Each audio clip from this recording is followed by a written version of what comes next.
नमस्कार, मैं हूँ अमिता पंकज। आप देख रहे हैं राजसत्ता एक्सप्रेस और राजसत्ता एक्सप्रेस के लीगल मैटर में आज बात करने जा रहे हैं कोलकाता के आरजीकर मेडिकल कॉलेज केस के बारे में,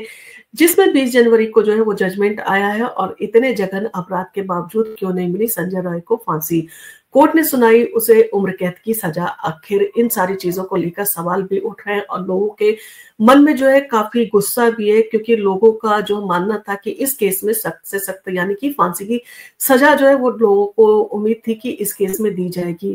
कोलकाता के आरजीकर मेडिकल कॉलेज और अस्पताल में एक महिला ट्रेनी डॉक्टर के साथ हुए घिनौने अपराध पर कोर्ट ने शनिवार 20 जनवरी 2025 को फैसला सुनाया। आरोपी संजय रॉय को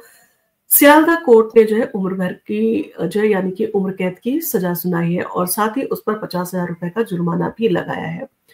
और इस मामले ने जहां आपने देखा था पूरे देश को जो है वो हिला दिया था। पूरा देश जो है उसको इन सारी चीजों को लेकर काफी गुस्सा था, काफी आक्रोश था और पूरे देश में जो है एक तरह से जो है गुस्से की लहर जो है वो दौड़ गई थी। और साथ ही आपने देखा डॉक्टरों ने जो है इन सारी चीजों को लेकर बड़े पैमाने में विरोध प्रदर्शन भी किया था। लेकिन ये सवाल उठता है कि इतने जघन्य अपराध के बावजूद आरोपी संजय राय को जो है वो फांसी क्यों नहीं दी गई और अदालत ने इसे रेयरेस्ट ऑफ रेयर यानी कि बहुत ही दुर्लभ मामला जो है वो मानने से इनकार क्यों कर दिया और संजय को जो है मौत की सजा क्यों नहीं दी गई। इन सारी चीजों को लेकर जो है हर किसी के मन में जो है वो कहा जा सकता है सवाल है और लोग जो है कहीं ना कहीं लोगों का गुस्सा भी है इन सारी चीजों को लेकर कि समाज में इस तरह के अपराध होते हैं, अपराधी भी सामने, सारी चीजें जो है खुले तौर पर है सामने, उसके बाद में भी उस अपराधी को फांसी की सजा क्यों नहीं दी गई। अब इन सारी चीजों पर अगर कोर्ट में वकीलों की दलीलें जो रखी गई थी उस पर बात करें तो सीबीआई के वकील ने मामले की गंभीरता को जो है वो सामने रखते हुए कहा था कि बहुत ही विभत्स अपराध है और इसे रेयरेस्ट ऑफ रेयर श्रेणी में जो है वो रखा जाना चाहिए। और उन्होंने कहा कि समाज में विश्वास बनाए रखने के लिए आरोपी को कड़ी से कड़ी जो है सजा दी जानी चाहिए। वहीं संजय रॉय के जो वकील थी उनकी दलील थी कि अभियोजन पक्ष जो है वो ठोस साक्ष्य पेश करे ताकि ये साबित हो सके कि संजय रॉय के सुधार की जो है कोई भी संभावना नहीं है और उनका कहना था कि वे फांसी के अलावा किसी भी सजा के लिए जो है वो प्रार्थना जो है वो करते हैं। अब इन सारी चीजों के चलते जब ये दलीलें भी रखी गई, जब आपस में बहस चल रही थी और ठोस साक्ष्य रखने की भी बात कही गई, तो उन सारी चीजों पर भी कोर्ट ने जो है वो विचार किया। इसके साथ ही संजय रॉय पर जो धाराएं लगाई गई थी वो इस प्रकार थी। आरोपी संजय राय ने आरजीकर मेडिकल कॉलेज के सेमिनार हॉल में एक महिला ट्रेनी डॉक्टर के साथ में जो दुष्कर्म किया था, फिर उसकी हत्या कर दी थी और अदालत ने उसे भारतीय दंड संहिता यानी कि आईपीसी की धारा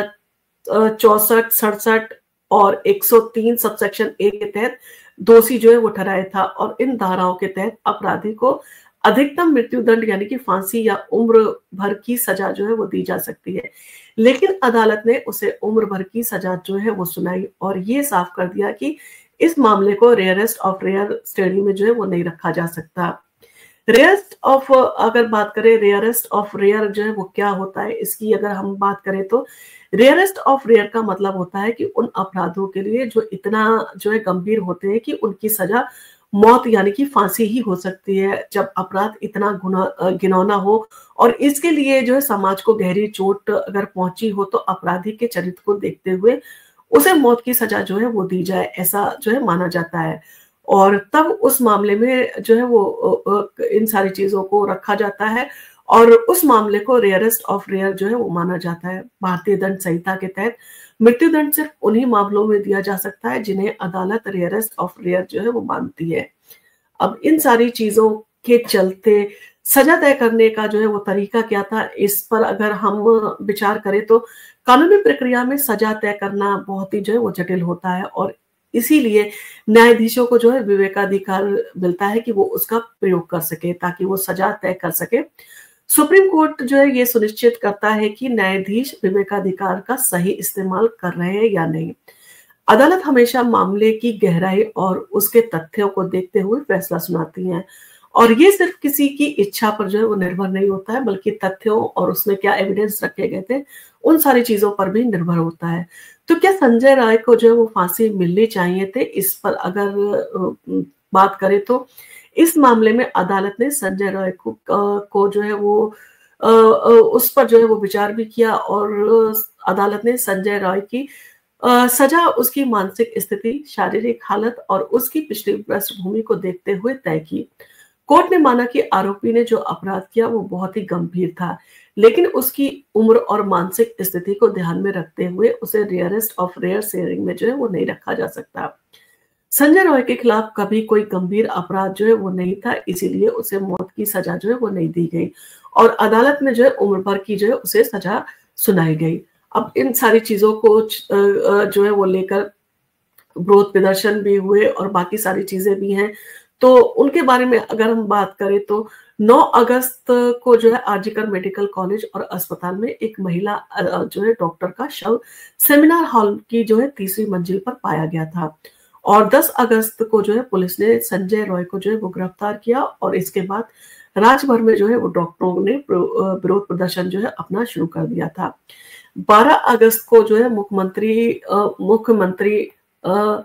जो थी ममता बनर्जी ने जो है वो पुलिस को 7 दिन में मामले को हल करने का समय दिया था। 13 अगस्त कोलकाता हाईकोर्ट ने जो है मामले को बेहद विभत्स बताते हुए सीबीआई की जांच को जो है सौंप दिया था।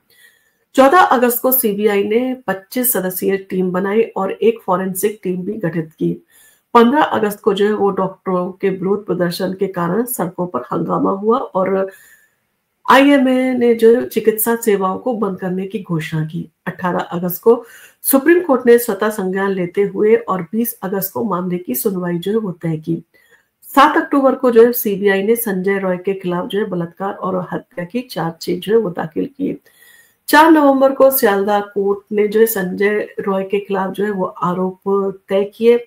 20 जनवरी को जो है सियालदह कोर्ट ने जो है संजय रॉय की जो सजा थी उस पर फैसला सुनाया और उसे उम्र भर की जो है वो सजा सुनाई गई।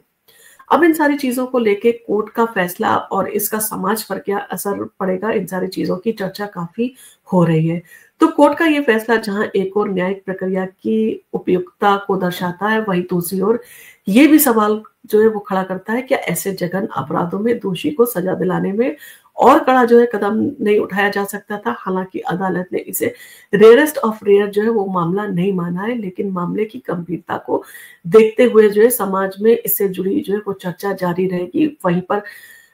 वेस्ट बंगाल की जो मुख्यमंत्री है ममता बनर्जी ने जो है इस फैसले पर जो है वो काफी उनकी नाराजगी है और उनका कहना था कि अगर हमारी पुलिस छानबीन करती, बाकी सारी चीजें जो है वो तय करती और इस मामले को अगर सीबीआई को नहीं सौंपा गया होता तो इस मामले में जो है वो फांसी की सजा जो है वो जरूर होती, परंतु हमें जो है काम नहीं करने दिया गया और इसमें जो है वो सीबीआई को ये केस सौंप दिया गया, जिसके कारण इस केस में जो है वो फांसी की सजा होना मुश्किल था। एक ना एक अगर इस तरह से चीजें पर बात की जाए तो कहीं ना कहीं पॉलिटिकल पार्टियां जो है अपना नफा नुकसान ज्यादा सोचती हैं और उनके बयान इस तरह के हो सकते हैं, परंतु समाज में इन सारी चीजों को लेकर अभी भी रोष है, लोगों के मन में अभी भी गुस्सा है कि इतना जो जघन्य अपराध था, जहां पर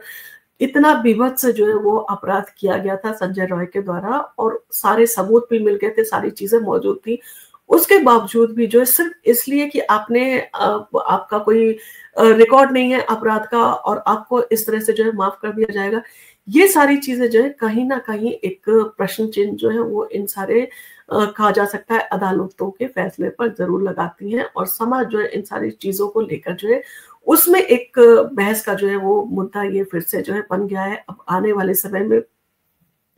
क्या और स्टेप लिए जाएंगे और किस तरह की जो है चीजें आएंगी और वहीं पर जो है वो जो डॉक्टर के पेरेंट्स थे उनका भी फैसला आया कि उन्हें कंपनसेशन नहीं चाहिए था, उन्हें जो है वो न्याय चाहिए था और उन्हें जो है एक भी पैसा नहीं चाहिए, परंतु वो चाहते हैं कि उनकी बेटी के साथ में जिस तरह का जघन्य अपराध हुआ उसके अपराधी को जो है वो कड़ी से कड़ी सजा दी जाए, यानी कि वो फांसी से कम जो है वो सजा नहीं चाहते हैं। अब इन सारी चीजों को देखते हुए और इन सारे अपराधों को देखते हुए कहीं ना कहीं लोगों के मन में रोष जरूर है इस जजमेंट को लेकर। आपका इन सारी चीजों के ऊपर क्या कहना है? कि आपको लगता है कि अदालतों को अपने विवेकाधिकार का इस्तेमाल करते हुए जहां पर ऐसे गंभीर अपराध होते हैं वहां पर सारी चीजों को छोड़ते हुए सिर्फ ये ध्यान देना चाहिए कि उस फैसले का समाज पे क्या असर पड़ेगा। अगर कठिन से कठिन सजा का जो है प्रावधान नहीं हुआ तो ऐसे अपराध जो है समाज में और भी फैलेंगे। तो इन अपराधों को रोकने के लिए जो है वो जनता का मानना है कि फांसी ही एकमात्र उपाय है और फांसी से कम जो है कुछ भी नहीं होना चाहिए। आपका इन सारी चीजों को